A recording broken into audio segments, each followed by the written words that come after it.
One of my biggest concerns right now, like many of you probably, is applying for jobs and choosing the right company to spend the next 2 or 3 years at. Factors influencing this decision are obviously the opportunity to make a positive difference, being somewhere I feel valued and appreciated, and a company that challenges me to grow and think creatively.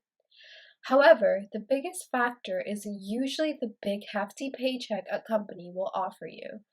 Many large organizations today, like Apple, Imperial Oil, and Dow Chemicals, are hiring the smartest and most brilliant minds of our generation. Along with the prestige of working for such a large organization, these individuals are getting a nice paycheck along with it as well. The typical chemical engineer at Imperial Oil makes about $80,000 annually as a starting salary. Many individuals, such as myself, would prefer to work at a greener company working on sustainable development. MWH Global is the world's leading environmental engineering and sustainability firms. The average salary of an environmental engineer at MWH International is $52,000 annually. As you can see, there is a huge difference in salaries, and many new graduating students, such as myself, would prefer the higher paying job. But we really have to ask ourselves, is it worth taking the pay raise to do something that you really don't enjoy? Now, suppose you take your dream job and you are assigned with the task of generating energy using a turbine.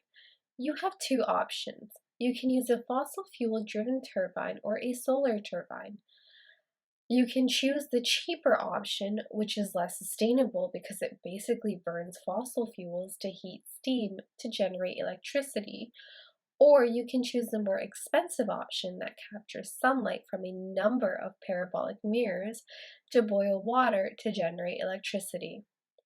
Information obtained from the U.S. Energy Information Administration in 2012 shows that option 1 is more cost effective, costing $917 per kilowatt in capital.